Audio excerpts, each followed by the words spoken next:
आज उस शहर की कहानी बाँचने आया हूँ जिसके बारे में नेहरू कहते थे कि ये साम्राज्यों की कब्र और गणराज्य की नर्सरी है। वो शहर जिसे लगभग 16 बार लूटा गया। वो शहर जो 7 शहरों को बनाकर बना, हालाँकि इस पर विवाद है कि 7 थे या 9 शहर थे। बात ये भी कि उस पर इतनी बार हमले हुए कि 1 सदी लगी उसे सँवारने में। उस पर इतने हमले हुए कि खून की नदियाँ बहीं रायसीना में। ये भी कि उस शहर पर इतना आकर्षण रहा कि सब कोई आकर के वहाँ जीतना चाहता था। एक अदद झंडा, एक अदद इबारत कि सब हमने यहाँ पर कब्जा कर लिया है। बात दिल्ली की हो रही है। नमस्ते, मेरा नाम दीपक है। आप किताब वाला देख रहे हैं। किताब वाला जिसमें होती है हफ्ते की एक किताब, और आज की किताब है the red fort of Shahjahanabad an architectural history. इसे लिखा है अनीशा शेखर मुखर्जी जी ने। वेस्टलैंड से किताब आई है। 1299 कीमत है। जैसा कि वादा मिला है कि आपको कुछ सस्ती मिल पाएगी सस्ते दामों पर अमेज़न या बाकी प्लेटफॉर्म पर।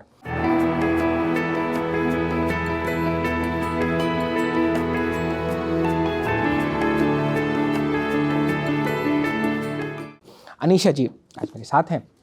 उन्होंने आर्किटेक्चर की पढ़ाई की है। इसके अलावा उन्होंने हिस्ट्री के बारे में जानकारी ली है। तो कल्चर और आर्किटेक्चर का, यानी कि वास्तुकला का और इतिहास का, दोनों का समागम इस किताब में आपको देखने को मिलता है। ये किताब मोटा माटी लाल किला कैसे बनता है, या लाल किला जब उस 17वीं शताब्दी में बन रहा है तो उसके बाद में शाहजहानाबाद कैसे बना है। 9 चैप्टर्स में लाल किले की पूरी हिस्ट्री, या ऐसे अनूठे राज हैं जैसे एक पर्दा की बात हो रही थी कि जहाँ हम देखते हैं कि हमारे प्रधानमंत्री झंडा फहराते हैं, उससे पहले कैसा कुछ रहा। तो इस सब पर बात की है। स्वागत है अनीशा जी आपका। बहुत शुक्रिया आपका, बहुत धन्यवाद। सबसे पहले तो ये समझना है कि शाहजहानाबाद क्या है। अगर हम समझना चाहें कि मतलब हम सुनते हैं, नाम सुना है, पर एग्जैक्टली अगर हम अपने माइंड में लोकेट करना चाहें तो व्हाट इज शाहजहानाबाद? वैसे शाहजहानाबाद का मतलब तो है शाहजहां ने जिसे आबाद किया वो शहर। और अगर हम सोचे कि ये कहाँ पर है, तो जिसे हम पुरानी दिल्ली कहते हैं, चांदनी चौक है, दरियागंज है, जमा मस्जिद है, वो सब, लाल किला तो है ही, ये सब शाहजहानाबाद के अंदर आता था। दिल्ली गेट का आपने नाम शायद सुना होगा, दिल्ली गेट, वो सब इसके शहर के चारों तरफ एक दीवार थी और कई यहाँ पर दरवाजे थे। अब तो बहुत कम रह गए हैं। तो ये है जो शाहजहानाबाद है। अच्छा, और शाहजहानाबाद बसाया किसने, कैसे, इसकी बसावट की क्या कहानी है? देखिए, ऐसा है कि दिल्ली तो बहुत सदियों से, बहुत कई हज़ार सालों से यहाँ पर कई शहर बसे हैं, जैसे आपने बताया, और इसकी कई वजह हैं। एक तो सबसे ज़रूरी वजह तो ये है कि स्ट्रेटेजिकली ये काफ़ी एक इम्पॉर्टेंट जगह थी, और नदी के किनारे थी, यहाँ पर फसल बहुत होती थी, तो ये बहुत अहम जगह रही है। और अगर हम उत्तर भारत में देखें तो काफ़ी सेंट्रली पोजिशन्ड भी है। शाहजहानाबाद के पीछे क्या है कि इससे पहले मुग़लों ने आगरा, लाहौर, यहाँ पर थे। जो हम शाहजहानाबाद कह रहे हैं, यहाँ पर कई पुरानी शहर भी थे। पर क्या हुआ कि जो दूसरे शहर थे मुग़लों के, जहाँ बड़े शहर थे, वहाँ पर बहुत भीड़ भी हो गई थी। और जहाँ भीड़ होती है, जैसे हम भी देख रहे हैं, आना जाना मुश्किल हो जाता है, ट्रैफिक जैम्स हो जाते हैं। उस समय में तो गाड़ियाँ नहीं थी, एलिफेंट जैम्स हो जाते होंगे शायद। तो जो भी है, उसके बाद इसलिए शाहजहां, और प्लस शाहजहां का एक बहुत उनकी रुचि थी वास्तुकला में, आर्किटेक्चर में, जो वो कई सालों से उसको कई अलग अलग जगहों पे उन्होंने उसको, मैं कहूँगी, जैसे प्रैक्टिस किया ये नए शहर बनाने से पहले। तो और जब शाहजहानाबाद बसा, तब तक जो उनका राज्य था वो काफ़ी संभल चुका था, तो उनको ज़्यादा जाना नहीं पड़ता था। मतलब वो फिर अपना ये जो उनकी रुचि थी उसको पूरा वक्त दे सकते थे। तो ये कहूँगी कि वक्त भी ठीक था, समय उनके लिए ठीक था, ज़रूरत भी थी, क्योंकि पुराने शहर थोड़े वो उनमें ज़्यादा भीड़ भाड़ हो गई थी। और दिल्ली का हमेशा से एक क्या बोलूँ, चार्म रहा है उसका, एक वो उसकी एक शख्सियत रही है जिसने सभी लोगों को लगा है कि हाँ, हम दिल्ली में कुछ अपना करके जाएं। आपने बाद में देखा, अंग्रेज़ों ने भी दिल्ली में ही अपना कैपिटल बनाया। तो इन सब वजहों से शाहजहां ने यह ठीक किया कि मैं एक नया शहर बनवाऊंगा, नया किला बनाऊंगा, जो दुनिया में बहुत फेमस हो जाए, प्रसिद्ध हो जाए। और दूसरी एक इसकी बहुत स्पेशल बात ये है कि ये पूरे जो अब हम देखेंगे कि शहर और किला एक साथ बने हैं। नहीं तो क्या है कि शहर पुराना है, उसमें किला आप बना देते हैं, या किला ऑलरेडी है और आप उसमें कुछ कुछ ऐड कर देते हैं। पर यहाँ पर शहर और किला दोनों नए सिरे से बने और एक साथ बने। तो इसका ये मतलब है कि दोनों बहुत अच्छी तरीके से एक तरीके से काम करते थे, राजा के लिए भी और प्रजा के लिए भी, बादशाह के लिए भी और उनके पूरे लोगों के लिए भी। तो शाहजहानाबाद मैं सोचती हूँ कि दुनिया में ऐसा कोई शहर नहीं है इस प्रकार का जो इतना अच्छी तरीके से डिज़ाइन किया गया हो और एक टाइम पे पूरा कंसीव और इम्प्लीमेंट किया गया हो। हाँ, मैं कुछ मैप्स आपकी किताब से आपके अनुमति लेकर यहाँ जरूर लगा दूंगा। पर आपकी मैं उस बात से पिक कर रहा हूँ, आपने कहा कि दिल्ली का एक चार्म रहा है। अगर बहुत इतिहास से बहुत पुराने दौर से भी देखें, तोमर डायनेस्टी आ रही, अगर मैं ठीक नाम याद कर पा रहा हूँ तो अनंत तोमर थे। उसके बाद पृथ्वीराज चौहान का शासन आता है ना। उसके बाद लगातार आप एक बार देखें तो इब्राहिम लोदी, बहुत सारे अटैक्स रहे दिल्ली पर। कुतुब मीनार जो हमारे सिटी का आइकन है वो भी एक वहाँ पे वहीं कुतुब कॉम्प्लेक्स में रजिया सुल्तान ने जाकर के अपनी दलील दी कि साहब मुझे जो है शाह बनना है। और उसके बाद हम देखते हैं गुलाम वंश हुआ, तुगलक वंश हुआ, पूरी सुल्तान डायनेस्टी, सब कुछ रहा। दिल्ली के प्रति इतना अट्रैक्शन क्यों है? और नादिर शाह अब्दाली और तैमूर लंग के, मतलब पहले तैमूर लंग बाद में नादिर शाह अब्दाली के 2 बड़े अटैक्स भी दिल्ली ने देखे हैं।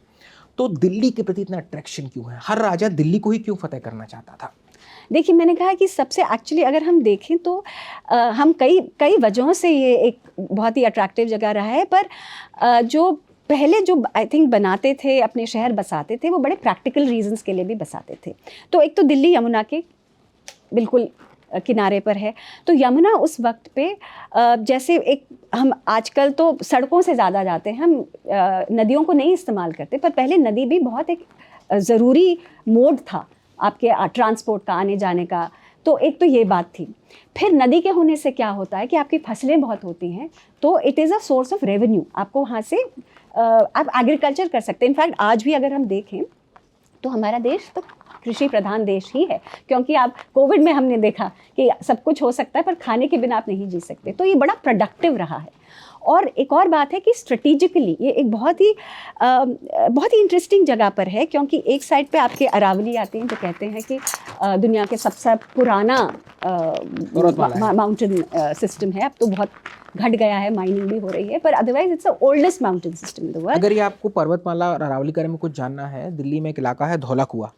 तो धौला कुआं अगर आप इलाके तक जाएं तो वहाँ तक वो अरावली पर्वतमाला के आपको रेंजेस अभी भी फिलहाल में भी देखने को मिल सकते हैं। जी हाँ, मतलब और रिज भी है जो यूनिवर्सिटी में है। अब कहीं उसके इनफैक्ट शाहजहानाबाद में उसके एक टीले टाइप के थे, तो जैसे जमा मस्जिद है वो एक पहाड़ी पे बना हुआ था। तो ये आपको अगर आप ढूंढें तो आपको अरावली के अभी भी निशान मिलेंगे।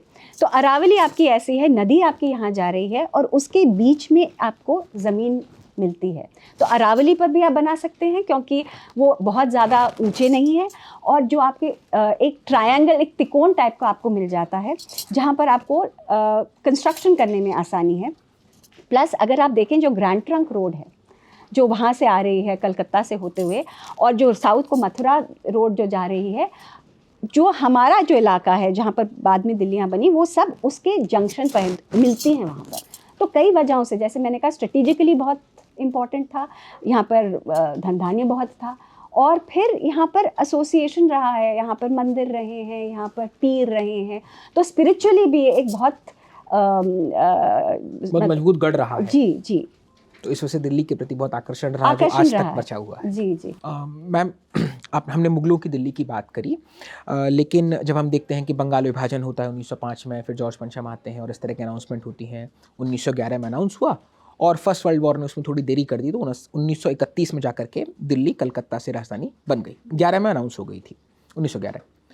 तो मुगलों की दिल्ली और अंग्रेज़ों की दिल्ली, इसमें क्या अंतर आपको मिलता है? क्योंकि आपकी किताब का एक बहुत बड़ा हिस्सा जॉर्ज पंचम और हर्बर्ट बेकर, लुटियंस, इन सब पर जाता है। तो इन दोनों में क्या अंतर है? बहुत ज़्यादा फ़र्क है, मतलब मैं कहूँगी ज़मीन आसमान का फ़र्क है। क्यों? एक तो है कि मुगलों की दिल्ली जो थी वो एक साथ थी, और मैं आपको इसकी एक कहानी बताती हूँ कि जो किला था, किला और शहर अलग नहीं थे एक दूसरे से। किले के चारों ओर बगीचे थे, और वो बगीचों में आप अगर शाहजहानाबाद में रह रहे होते इतने साल पहले, आप टहलने आते शाम को। किला माने या लाल किले की बात हो रही है। आप टहलने आते, आप अंदर भी जा सकते थे, सीधा दीवाने आम जिसकी तस्वीर मेरी किताब के कवर पर है। दीवाने आम माने क्या होता है? दीवाने आम शॉर्ट फॉर्म है। वैसे दीवाने आम और ख़ास मतलब कि सब लोगों के लिए, आम और ख़ास सब लोगों के लिए, जहाँ वो मिल सकते हैं, जहाँ पर उनको बादशाह दर्शन देंगे या अगर उनकी कोई मांग है वो सुनेंगे, तो वहाँ सब लोग आ सकते थे।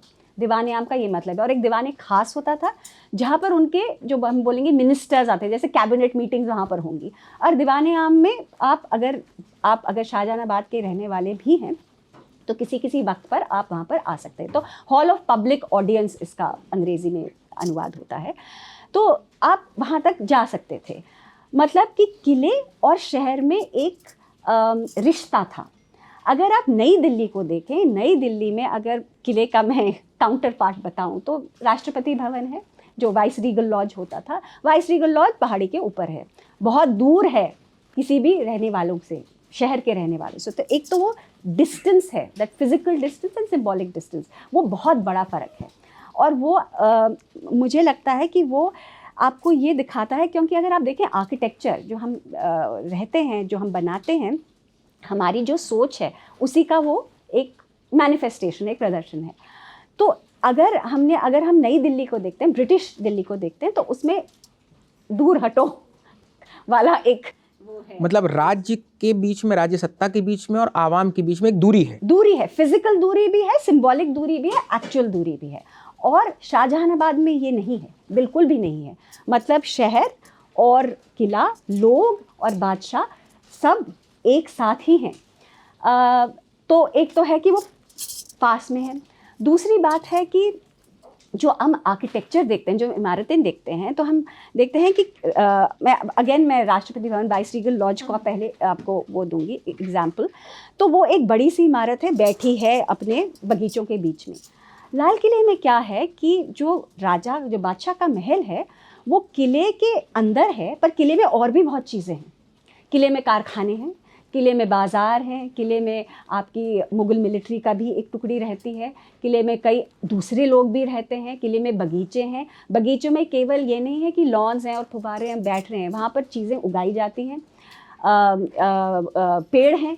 तो एक ही इलाके में कई चीज़ें हो रही हैं, जो हमारी हमारे सब कॉन्टिनेंट का एक उसकी एक ये ट्रेडिशन रही है कि हम ओपन स्पेस और बिल्ड स्ट्रक्चर्स, मतलब जो खुला है और जो हम बनाते हैं, जो बंद करते हैं, वो एक दूसरे के साथ बातचीत करते हैं। बंद कमरा और बाहर उसके दालान आपस में दालान भी है और उसके आपका वो भी कोर्टयार्ड भी है, बरामदा भी है, सब कुछ है। और जितना वक्त आप अंदर बिताते हैं उतना ही वक्त आप बाहर बिताते हैं। और वो हमें पता है कि हमारे रहन सहन के लिए भी बहुत अच्छा, हेल्थ के लिए भी बहुत अच्छा है। तो आप फिर क्या करते हैं, इससे क्या मतलब होता है? इसका ये मतलब होता है कि एक ही जगह में आप कई चीज़ें कर सकते हैं, एफिशिएंसी आपकी बहुत है और आपको कम इन्वेस्टमेंट करना पड़ता है। तो अगर आप देखें कि नई दिल्ली में आपने इतना उसको फैला दिया, तो नेचुरली आपको जाना भी ज़्यादा पड़ेगा, डिस्टेंस भी ज़्यादा कवर करना पड़ेगा और आपने उसमें इतना ज़्यादा आपको इन्वेस्टमेंट करना पड़ेगा। और शाहजहानाबाद में क्या हुआ है कि सब चीज़ें एक साथ हो रही है, तो बहुत एफिशिएंट है और एक ही चीज़ को आप कई मकसदों के लिए इस्तेमाल कर सकते हैं। जैसे हमने दीवाने आम की बात की, आपने कहा दीवाने आम क्या है, तो दीवाने आम में क्या होता था, हर सुबह आते थे बादशाह, बैठते थे, दर्शन देते थे, झरोकाए दर्शन में बैठते थे। वहाँ पर उनकी जो फ़ौज है, फ़ौज की टुकड़ी आती थी, उनके जो मिनिस्टर्स हैं वो आते थे, लोकसभा टाइप का हो गया। प्लस अगर आपको कुछ शिकायत है तो आप आ सकते थे वहाँ तक, आपके कोई एम्बेसडर्स हैं वो भी आ रहे हैं और आप आम लोग हैं वो भी आ रहे हैं, तो सब लोग आ रहे हैं, जन सुनवाई टाइप से। हाँ। पर बाद में क्या है, जैसे आपकी अगर उनको कोई जश्न करना है वो भी वो वहाँ कर सकते थे। तो ऐसा नहीं कि उसके लिए एक अलग इमारत बनाई गई है। तो आप देख रहे हैं कि एक ही बिल्डिंग को एक तो हम कई यूजेस के लिए कर रहे हैं, और क्योंकि उसका एक जो खुली जगह है, तो खुली जगह अगर ऐसी खुली जगह आप इस्तेमाल नहीं कर सकते, तो दीवाने आम के पास एक फोर कोट होता था जिसके चारों ओर बरामदे होते थे। उससे क्या होता था, कनातें टंगी जाती थी, तो अगर गर्मी भी है तो भी आप वो यूज़ कर सकते हैं, सर्दी में आप हटा दीजिए। तो बहुत फ्लेक्सिबिलिटी होती थी। और आई थिंक ये हमारे रहन सहन की एक बात है कि हम बड़े फ्लेक्सिबल हैं लोग भी, और हमारे रहन सहन का तरीका भी। और अंग्रेज़ों का ढंग अलग है, और उनका शहर जैसे मैंने कहा तो बहुत बहुत ही अलग है। अच्छा, मैं किले में चलूँगा आपके साथ, जी। किताब का मुख्य हिस्सा उसी पर भी है। लेकिन मैं थोड़ा सा शाहजहानाबाद को और एक्सप्लोर करना चाह रहा हूँ। और मुझे बहुत रश्क हो रहा है कि हिस्ट्री मेरा डिसिप्लिन नहीं रहा है कभी। लेकिन शाहजहानाबाद को जब शाहजहाँ बसा रहे हैं, उससे पहले जैसे हमने बात करी कि कई और शहर थे, है ना। अलाउद्दीन खिलजी ने भी जो हौज सीरी था, है ना, हौज खास से जो पानी जाता था, और भी बहुत सारे ऐसे इलाके हैं, है ना। राय पिथौरा की हम बात करते हैं, उससे पहले लालकोट का जो पहला लाल पत्थर की जो इमारत है, जो किला बनवाया गया है तोमर डायनेस्टी में, वो सब कुछ है। फिर इल्तुतमिश और ये सब बातें हैं। तो शाहजहाँ ने शाहजहानाबाद के रूप में एक नया जब शहर बसाया, तो क्या जो पुरानी बिल्डिंग्स थी, जो पुराने शासन की याद दिलाती थी, उसमें मुगल नहीं है, उसमें मतलब तुगलक डायनेस्टी है, सब कुछ है, सल्तनत का पूरा पीरियड है, गुलाम वंश वगैरह है ना। तो उन्होंने उस पुराने शहर का क्या किया, पुराने शहर की बिल्डिंग्स का क्या किया? हाँ, ये आपने बहुत अच्छा सवाल किया, क्योंकि आजकल हम कंजर्वेशन की बात करते हैं। तो शाहजहां ने जब ये नया शहर बसाया तो पुराने शहर उससे थोड़े और आगे की तरफ, मतलब पीछे की तरफ थे, डिपेंड करता है आप कहाँ देख रहे हैं, और ये और यमुना के पास था। पर यहाँ पर भी पुराने कुछ कुछ, जैसे सलीमगढ़ था, सलीमगढ़ बसाया था सलीम शाह सूर ने, जो मुगलों के असल में उनके साथ उनकी लड़ाई हो रखी थी। और उसके बाद फिर कई दरवाजे थे, बाउलियाँ थीं, तो उन्होंने ना उनको छुपाया ना हटाया, पर उनको जो अपना नया शहर है उसके डिज़ाइन के में जोड़ दिया, तो तोड़ा नहीं जोड़ा। ये एक बहुत ज़रूरी बात है जो हमको शायद पता नहीं है। और लाल किला भी, जहाँ पर लाल किला का जो, अगर आप किले को देखें तो हम सब ने बाहर से तो देखा है, और बाहर से हम देखते हैं उसकी लाल दीवारें हैं, और वो थोड़ा मतलब सिमेट्रिकल नहीं है, बिल्कुल ऐसा नहीं है कि, क्योंकि कहा जाता है कि शाहजहां को बिल्कुल सिमेट्री पसंद थी। ये आप देखेंगे कि थोड़ा ऐसा एक थोड़ी सी चोंच सी निकल आती है, जो बाद में अंग्रेज़ों ने जब रेलवे लाए तो काट दी। अब ये क्यों हुआ? क्योंकि सलीमगढ़ पहले वहाँ था, तो इन्होंने क्या किया कि सलीमगढ़ और लाल किले को एक्चुअली एक साथ जोड़ा। तो लाल किले का जो प्लान था, जो एक ऑक्टागन टाइप का था, उसमें एक अष्टभुजा था, उसमें एक भाग जोड़ दिया ताकि वो सलीमगढ़ के साथ साथ चले, और फिर एक ब्रिज के साथ उनको जोड़ दिया। तो सलीमगढ़ और किला दोनों साथ साथ काम करते थे। किले के बीच में एक बाउली है, पुरानी बाउली है, उसको भी तोड़ा नहीं गया, उसको जो बगीचे थे उसके अंदर जोड़ दिया गया।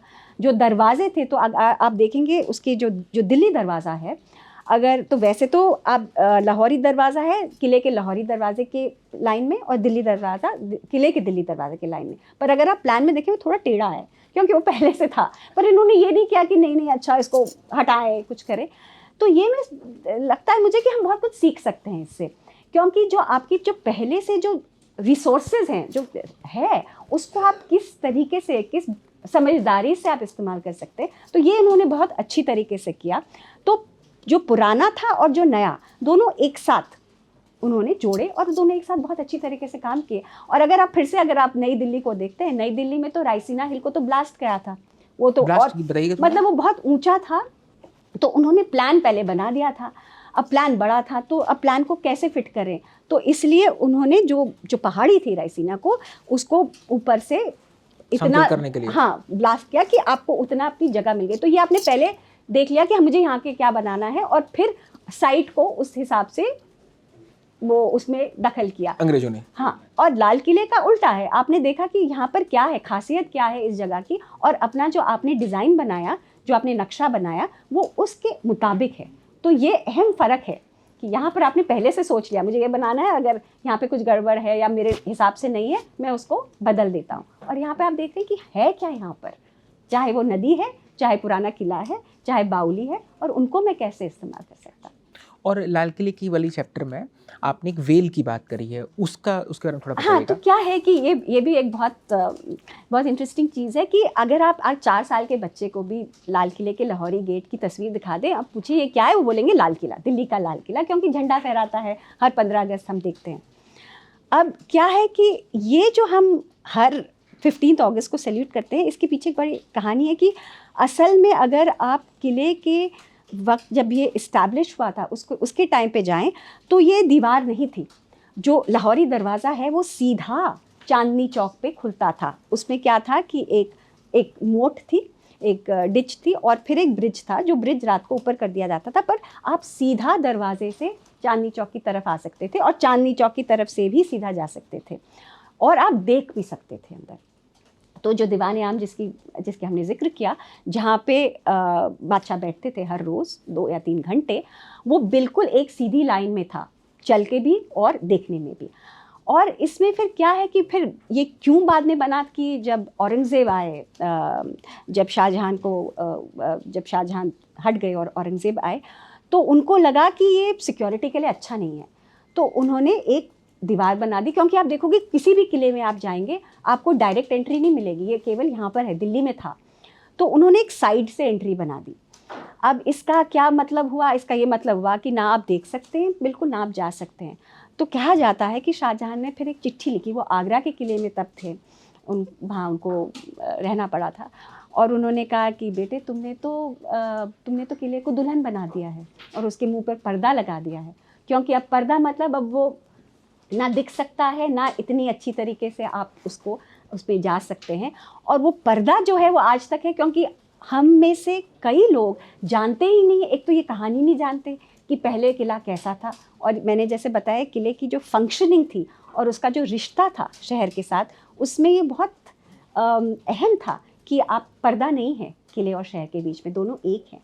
तो वे एक बैरियर टाइप का बन गया जिसको हम अब और बढ़ाते जा रहे हैं एक किस्म से। तो किताब में मैं आशा करती हूँ कि मैंने थोड़ा ये पर्दा सरकाया है ताकि लोगों को पता चले कि अंदर क्या होता था। और एक और चीज़ जो लोगों को नहीं पता है, मुझे लगता है कि अभी अगर आप किले में जाओ तो जैसे जब मैं पहली बार गई थी तो मैं आर्किटेक्चर की स्टूडेंट थी और मुझे समझ नहीं आया कि यहाँ लोग रहते कैसे, बादशाह तो छोड़िए कोई भी कैसे रह सकता है, क्योंकि ये तो हमें सिखाया जाता है आर्किटेक्चर में कि आप कैसे हर जगह को कैसे रहने के लायक बनाएं।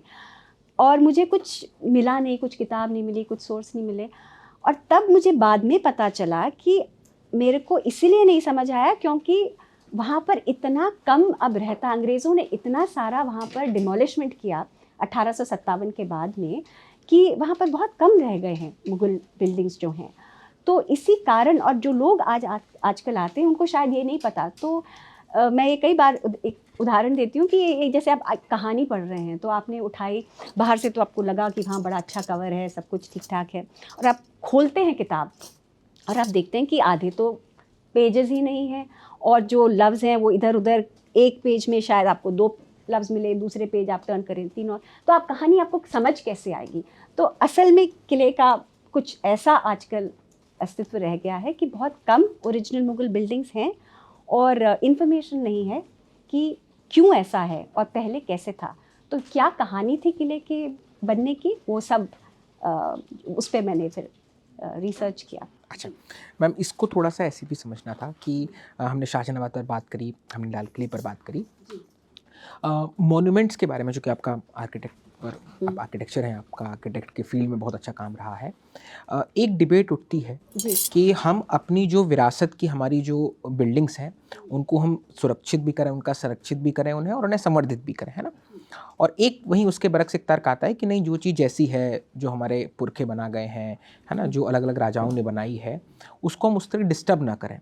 जैसे जलियांवाला बाग के टाइम पर ये डिबेट बहुत ज़्यादा उठी थी कि हम उसे पार्क बनाएं या उसके संग मतलब उसको रीडेवलपमेंट की कोशिश करें।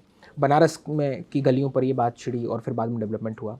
तो विकास और प्रोटेक्शन, मतलब डेवलपमेंट और उस बिल्डिंग के प्रोटेक्शन उसको अछूट रहे, इसकी डिबेट में आप कहाँ देखते हैं, ग्रे एरिया कहाँ पड़ता है? देखिए, एक तो पहले मुझे लगता है कि डेवलपमेंट क्या है, शायद हमें इसके बारे में भी कुछ सोचना है, क्योंकि हम सबको लगता है कि डेवलपमेंट का यही मतलब है कि बहुत सारी सड़कें बने और बहुत सारी ऊंची ऊंची इमारतें बने। तो डेवलपमेंट का मतलब तो मेरी समझ में ये है कि आप सब लोगों के लिए ऐसे कंडीशंस बनाए, ऐसा माहौल बनाए कि सब अपने जो पोटेंशियल है अपना डेवलपमेंट कर पाएँ। अब अगर हम तो ऐसा कोई गोल्डन रूल तो नहीं है, क्योंकि हर जगह की ज़रूरत अलग होती है। पर अगर आप मोटे तौर पे मेरे से पूछें तो मैं ये बोलूँगी कि एक नज़रिए से हम ये देख सकते हैं कि ये जो हमारी सारी पहले की इमारतें हैं, आर्किटेक्चर है, उसमें कितना दिमाग लगा है बनाने में, कितना वक्त लगा है, कितना पैसा लगा है, मटेरियल लगा है, वो तो लग चुका है। तो समझदारी तो यही है कि आप उसको इस्तेमाल करें समझदारी से। मतलब अगर आप उसको विध्वंस कर देते हैं, तोड़ देते हैं, तो आपने वो जो सारा उसमें सोच थी, वक्त था, मटेरियल्स थे, वो सब क्राफ्ट था, वो सब आपने उसको एक तरीके से लुप्त कर दिया, उसको हटा दिया है। तो उस हिसाब से मुझे तो लगता है कि डेफिनेटली हमें अपनी जो भी विरासत है उसको रखना चाहिए। अब सवाल ये है कि कैसे रखें, क्योंकि टाइम के साथ बिल्डिंग की जो है जी हाँ, डिमिनिश हाँ। होगी, हल्की तो सी देखिए, उसकी एक खराबी चीज़ आएगी। होती है कि जैसे हम अपने आप भी अगर मैं अपने साथ उसका कंपैरिजन करूं ह्यूमन बीइंग का, तो ऐसा तो नहीं है कि हम अपने आप हम हर रोज़ ठीक नहीं खाएं और हर रोज़ ठीक नहीं पिए, एक्सरसाइज नहीं करें और फिर हम 10 साल बाद बोले अरे अच्छा एक साथ हम कुछ कर लें। तो ये तो एक कंटिन्यूस प्रोसेस है। तो एक तो चीज़ है कि मरम्मत, रिपेयर कंटिन्यूस प्रोसेस है, चाहे वो नई इमारत हो चाहे पुरानी इमारत हो। दूसरी बात है कि इस्तेमाल कैसा करा जाए। तो क्या है कि अंग्रेज़ों ने क्या किया था जब वो आए, तो उन्होंने एक चीज़ की, जब उन्होंने ये कॉन्जर्वेशन जिसको हम कहते हैं शुरू किया, उन्होंने अपने नज़रिए से किया और हम तब उनके शासन में थे। तो कॉन्जर्वेशन का ये मतलब था कि कोई उन बिल्डिंग्स को हमसे प्रोटेक्ट कर रहा है, तो इसीलिए उसके आसपास आपने दीवार बना दी या फेंस बना दिया होगा कि अच्छा इस टाइम से इस टाइम आए। वो एक ढंग है, पर मुझे लगता है कि जो सबसे अच्छा तरीका है कंजर्वेशन का है, एक तो आप लोगों को बताएं, सबसे पहले इन्फॉर्मेशन कि ये चीज़ क्यों बनी, कैसे बनी, इसकी अहमियत क्या है। अगर आप ये बताएंगे तो मुझे लगता है 90% जो लोग हैं वो किसी भी इमारत को ख़राब नहीं करेंगे। नंबर वन तो इन्फॉर्मेशन है, ऑथेंटिक इन्फॉर्मेशन। दूसरी बात है कि देखिए, जैसे लाल किले का अगर मैं इस एग्जाम्पल लूँ, तो लाल किले में कोई जगह हैं जैसे जो मुग़ल पैलेसेस हैं जो दुनिया में ऐसे कहीं नहीं हैं और वो बहुत नाजुक हैं। वो पहले भी ऐसे नहीं बने कि आप भीड़ आए। जहाँ पे फॉर इंस्टेंस जहाँ पर बादशाह रहते थे वो बहुत कम लोगों के लिए बने गए थे। वहाँ पे जो मटेरियल्स यूज़ किए गए थे वो जैसे मार्बल है एक्सेट्रा, तो वहाँ पर आपको कुछ रूल्स बनाने पड़ेंगे कि हाँ इतने टाइम पर इतने ही लोग आए। ये पूरी दुनिया में किया जाता है ताकि वेयर एंड टेयर बहुत ज़्यादा ना हो, क्योंकि नहीं तो इतने लोग आते, इतने तादाद में आते हैं। कुछ दूसरी जगह है जो अगर आप उनको यूज़ में ले आएँ, जैसे इसमें एक बावली है, वो पुरानी बावली, मैंने आपको कहा था जब लाल किला बना था एक एग्जिस्टिंग बावली थी, तो उस बावली को लाल किले के नक्शे में जोड़ा गया। अब वो बावली क्या है, वो एक पानी इकट्ठा करने का साधन है। हमको पानी की कितनी प्रॉब्लम है इस शहर में, तो उसको तो उसी के लिए फिर से इस्तेमाल किया जा सकता है ना, पानी फिर से अच्छा पानी, साफ़ पानी, वाटर रिचार्ज जो हम कहते हैं। तो मुझे लगता है कि हमको अपने स्ट्रक्चर्स को अभी इस्तेमाल करना चाहिए समझदारी से। कोई स्ट्रक्चर्स हैं जिनमें हाँ हम किसी को, मतलब ऐसा नहीं है कि कुछ भी चलेगा, कोई चीज़ें हैं जिनको हाँ हम अडेप्ट कर सकते हैं, पर अडेप्टेशन का ये मतलब नहीं है कि आप कुछ भी घुसा दीजिए उसमें।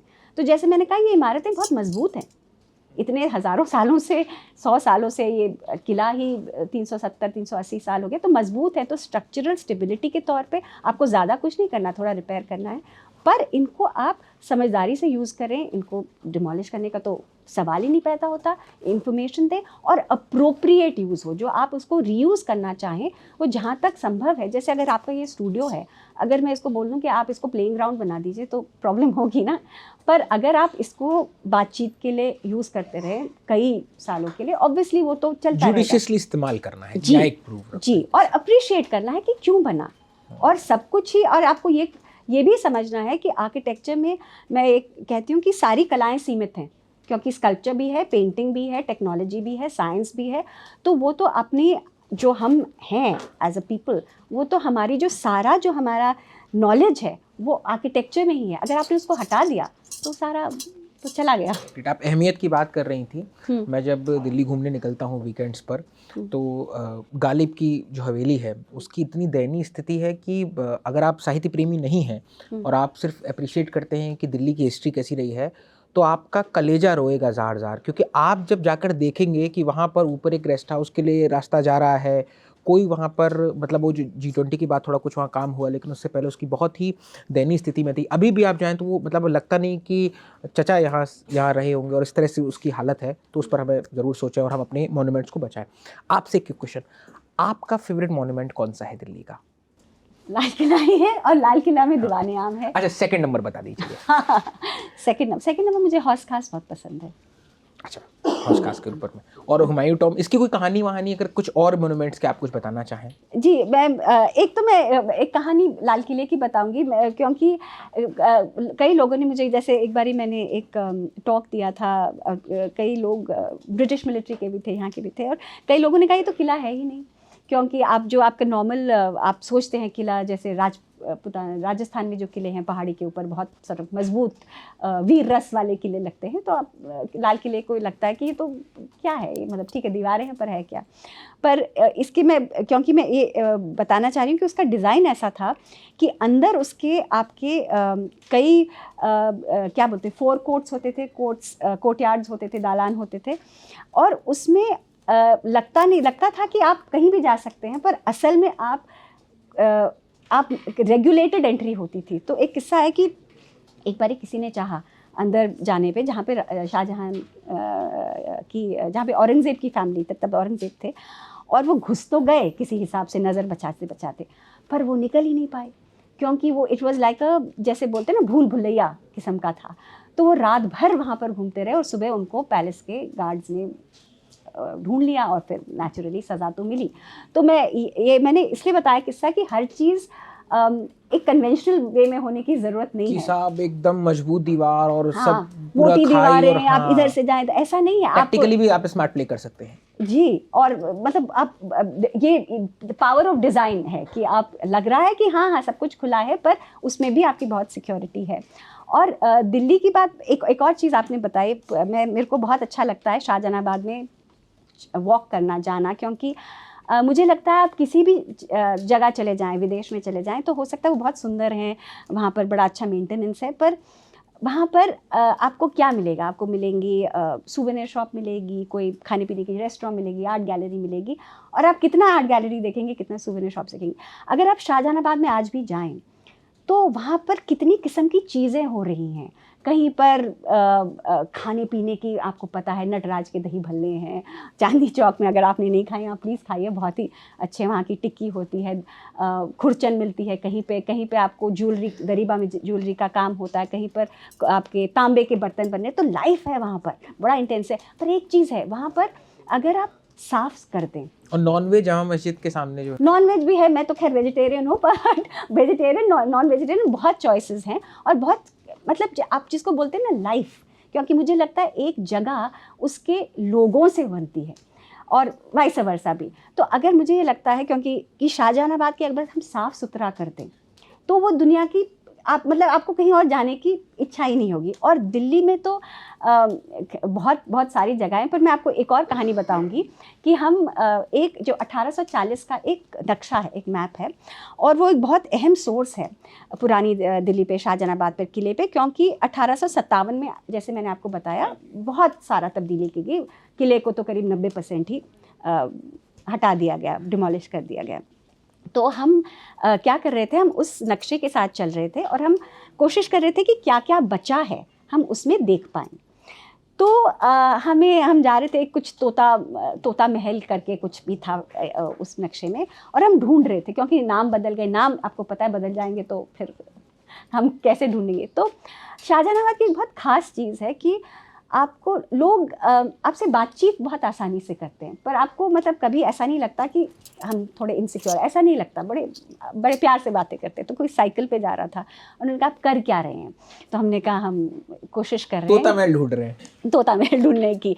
तो उन्होंने कहा अच्छा, तो चलिए मुझे पता है एक जगह हो सकती है। और फिर वो हमें अंदर ले गए, और कोई एक फैमिली रह रही थी, गली कुचड़ियों बड़ा सुंदर अंदर महल तो नहीं था, पर बड़ी हवेली थी, उसमें बगीचा था, बड़े अच्छे लोग थे, हमने बातचीत की। तो ये एक बहुत अच्छी चीज़ है शाहजहानाबाद के बारे में कि लोग आपसे, और दिल्ली के दूसरे भागों में शायद ये चीज़ नहीं है कि आपको थोड़ा डर लगता है किसी स्ट्रेंजर से बात, थोड़ा सोफिस्टिकेशन है, थोड़ी झिझक है, थोड़ा ये भी लगता है कि आप किसी आते जाते अनजाने व्यक्ति से बात करेंगे तो पता नहीं क्या होगा। पर शाहजहानाबाद की एक ये बहुत अच्छी चीज़ है कि आपको डर नहीं लगेगा, भीड़ भाड़ ज़रूर है, और मुझे लगता है कि ये उसके again it's a part of the architecture of it. तो ये जिस तरीके से वो बना है, जिस तरीके के लोग वहाँ रहते हैं, और उसमें जो हम कहते हैं ना पेस ऑफ लाइफ, क्योंकि वो आप चल सकते हैं वहाँ, एंड आई थिंक उससे भी बहुत फ़र्क पड़ता है। जब आप चलते हैं तो आप ज़्यादा देखते हैं, ऑब्जर्व करते हैं, बातचीत के आपको ज़्यादा, जैसे हम कर रहे हैं, हम बैठ के कर रहे हैं, वहाँ पे आप चलते चलते लोगों से बातचीत कर सकते हैं। तो मुझे लगता है हमको दिल्ली शहर में कई चीज़ें हैं जो हम यहाँ से सीख सकते हैं और अपनी दूसरी इमारतों से भी सीख सकते हैं। और एक और चीज़ मैं बोलना चाहूँगी, क्योंकि आजकल पानी का आपको पता है बहुत ज़्यादा क्राइसिस है, डिपेंड करता है आप कहाँ रहते हैं, आपको कितने वक्त नलकों में पानी मिलता है। आप देखोगे कि जो भी आपकी पुरानी इमारतें हैं पुराने शहरों में, उनमें पानी के लिए प्रोविज़न किया गया है, सोचा गया, चाहे बावली हो, चाहे कुआँ हो, चाहे कुछ हो। और अभी हम क्या कर रहे हैं कि जो हम उस सबको या तो बंद कर रहे हैं, या जो यमुना के स्रोत थे, जिनको हम आजकल गंदे नाले कहते हैं, जो असल में नहरें थी जो उसमें फीड करती थी, तो मुझे लगता है अगर हम उनको फिर से रिवाइव कर दें तो हमारा शहर बहुत सुंदर हो जाएगा। तो हम पीछे भी देखें और आगे भी देखें तो फिर हम अभी में खुश रहेंगे। मैं आपकी किताब के आश्रय और इतिहास के आश्रय कुछ पीछे देखने की कोशिश करता हूँ तो मेरे नथनों में गोलगप्पों की महक दाखिल होती है। क्या किस्सा है? वह देखिए, अब ये भी एक बहुत ही मज़ेदार किस्सा है, क्योंकि हमने बताया कि हम शाहजहानाबाद बसा इसलिए क्योंकि आगरा और दूसरे शहरों में बहुत भीड़ हो गई और बहुत बीमारियां होने लगी। अब वक्त के साथ साथ शाहजहानाबाद भी बहुत यहाँ पर भी भीड़ होने लगी, सारे लोग यहाँ पूरे देश से बाहर से भी आने लगे। तो फिर कहते हैं कि यहाँ पर भी पानी की प्रॉब्लम होगी, बीमारी होने लगी। फिर तो ये कहते हैं कि मोहम्मद शाह रंगीला के वक्त फिर उन्होंने कहा कि चाट का आविष्कार किया जाए, जिसमें आपके ज़ीरा भी है और अजवाइन हींग भी है, अजवाइन भी है, जो आपको पता है डाइजेशन के लिए बहुत अच्छी होती है, प्रिवेंटिव भी होती है, क्यूरेटिव भी होती है। तो चाट, तो जो दिल्ली की चाट है, तो कहते हैं वो it is actually a cure, it's antidote for, it's like a medicine. पर अगर ऐसी दवाइयाँ हमें मिलने लगे तो हम और खाएं। तो कहते हैं कि ये उस वक्त का एक बाय प्रोडक्ट है। तो जो कुजीन है हमारी, वो भी शहर के साथ जुड़ी हुई है। मतलब राज वैद्य ने गोलगप्पे और चाट खिलाकर पेट का हाजमा ठीक कर दिया था। जी हाँ, तो शायद हमारी बातचीत के बाद हमें भी कुछ का चाहिए ऐसा कुछ। बिल्कुल। अच्छा, और आखिरी में चलते चलते सवाल में, आज के नई दिल्ली या आज का हिंदुस्तान, 2 बातें या 3 बातें ऐसी कौन सी है जो शाहजहानाबाद से सीख सकता है? देखिए, सबसे बड़ी बात तो मुझे लगता है कि ये बना कैसे ये शहर। तो हम इसको एसोसिएट करते हैं शाहजहां के साथ, नाम भी उन्होंने दिया है जैसे होता है, पर बनाया इसको कई लोगों ने। और वो लोग अलग अलग हमारे देश के अलग अलग कोनों से, अलग अलग मज़हबों से अलग अलग उनके जो स्किल्स थे, हुनर थे, वो सब एक साथ आए हैं। और इसके बनाने की जो प्रोसेस थी, उसमें एक बहुत अहम हिस्सा था क्राफ्ट का। जो आज हमारे जो क्राफ्ट्स पीपल हैं हमारे देश के, वो बहुत बुरी स्थिति में हैं, क्योंकि हम रोज़मर्रा की बिल्डिंग एक्टिविटीज़ में, रोज़मर्रा की लिविंग एक्टिविटीज़, अपने रहन सहन में वो इस्तेमाल नहीं करते। हम उसको सुवेनिर के तौर पे दिखा देते हैं, पर हम उसको असल में अपनी एक्टिविटीज़ में नहीं इस्तेमाल करते। तो मुझे लगता है एक हम बड़ी चीज़ जो कर सकते हैं कि जो हम बनाते हैं, क्योंकि कंस्ट्रक्शन एक बहुत बड़ा इकोनॉमी का पार्ट है, तो अगर हम क्राफ्ट्स को इस्तेमाल करें तो एक तो क्या होगा कि हम अपनी जो ये धरोहर है उसको कंटिन्यू करेंगे। दूसरी बात यह है कि लोगों को एक अपॉर्चुनिटी मिलेगी एक सुंदर जगह में रहने की। तीसरी बात यह है कि जिसको आज एक वर्ड यूज़ करते हैं, इंक्लूजन। तो अगर आप किले को देखें, और ये दूसरे इमारतों के भी साथ है, क्योंकि मैंने किले पे ज़्यादा रिसर्च किया है। शाहजहानाबाद के सेकुलरिज्म पर भी बात होती है ना, काफ़ी सारे मंदिर वहाँ थे उस समय। मंदिर भी थे और कई किस्म के लोग भी थे। तो क्या था कि आप अगर शहर को देखें तो उसमें इतने सारे प्रोफेशंस थे, इतने सारे लोग जो रहते थे। तो नील कटरा है, जो अगर आप चांदनी चौक में गए होंगे, और हमने नटराज दही भल्ले का जिक्र किया, और वहाँ पर एक स्टेशन भी है, मेट्रो स्टेशन, तो वहाँ नील कटरा है। नील कटरा में इतने सुंदर सुंदर इंडिविजुअल मंदिर होते थे, हर हवेली में उनके चबूतरे में एक मंदिर होता था। और उधर बिल्कुल किले के 7 घाट थे। तो जो रिवर फ्रंट था, जिसको हम आज रिवर फ्रंट डेवलपमेंट कहते हैं, तो रिवर फ्रंट में किला था, बगीचे थे, घाट थे। और आप सवेरे सवेरे तो ये एक जैसे क्रिया होती थी कि जो लोग हैं जिनके मज़हब में ये लिखा था, जैसे जो हिंदूज थे वो घाट में जाके नहाते थे, पूजा करते थे और किले के नीचे जाते थे। तो जो हमारे आजकल परसेप्शन है कि ये एक किस्म का था, वो ठीक नहीं है। बहुत इसमें डाइवर्सिटी थी, diversity of religions, professions, skills. और ये शहर में भी था, जैसे मैंने कहा, आप किले में भी आप आम आदमी होते हुए, औरत होते हुए आप अंदर आ सकते थे, कोई मना नहीं था। तो इससे हम बहुत कुछ सीख सकते हैं, कुछ खुलापन सीख सकते हैं, कुछ खुलापन सीख सकते हैं। अच्छा, पब्लिक स्पेस में एक और चीज़ कहूँगी, क्योंकि आजकल दिल्ली में आपके पास पब्लिक स्पेस कम है। आप कहाँ जाएंगे? मॉल्स में जाएंगे। मॉल्स में आप क्या करेंगे? थोड़ा देखेंगे, कुछ खरीदेंगे, कुछ खाएंगे, एक फिल्म देखेंगे शायद। यहाँ पे इतनी सारी पब्लिक स्पेसेस थी, बगीचे थे। बगीचे कैसे थे? लॉन नहीं थे, क्योंकि अगर आप एक लॉन बनाएंगे आपको उसमें पानी देना पड़ेगा, जो हमारे जैसे क्लाइमेट में पानी की तो आपको पता है हमारा इतना नहीं होता।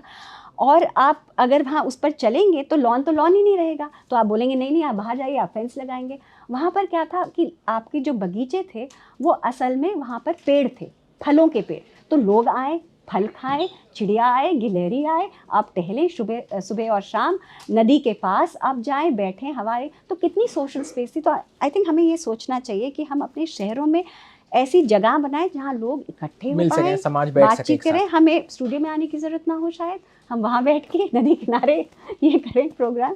बिल्कुल मैम। इच्छाएं अक्सर कुछ बची रहनी चाहिए ताकि आगे की संभावनाएं बन सकें। इस विषय पर शाहजहानाबाद के ऊपर, लाल किले के ऊपर ये किताब है। अगर आप और भूख से बढ़ रहे हों तो 2 किताबें मेरी तरफ से लेते जाइए। एक राणा सफ़ी की किताब है शाहजहानाबाद पर, एक स्वप्ना लिडिल की किताब है जो शाहजहानाबाद के मैप्स के बारे में बात करती है। इसके अलावा चूँकि 1857 की क्रांति का बहुत जिक्र आया, तो आप गदर और ये सब किताबें तो देख ही सकते हैं। सावरकर की भी एक किताब है 1857 पर, वो आप देख सकते हैं। लेकिन उसके अलावा विलियम डैलिम्पल एक नई किताब लिखी थी बीते दिनों में, अब तक उनकी बहुत किताब आई, द लास्ट मुगल, वो हिंदी में भी है, तो आप उसको ज़रूर देख सकते हैं। तो इन सब किताबों के तहत आप जाइए, कुछ और अपना ज्ञानार्जन बढ़ाइए। शाहजहानाबाद पर, पुरानी दिल्ली पर, नटराज की दही भल्लों पर और उसके अलावा पानी पर, वहाँ के पेड़ पौधों पर ये बातचीत आपको कैसी लगी कमेंट बॉक्स में ज़रूर बताइएगा। इसे रिकॉर्ड किया था मेरे दोस्त आलोक और जतिन जी ने। आप देख रहे हैं दी ललन टॉप। टाटा।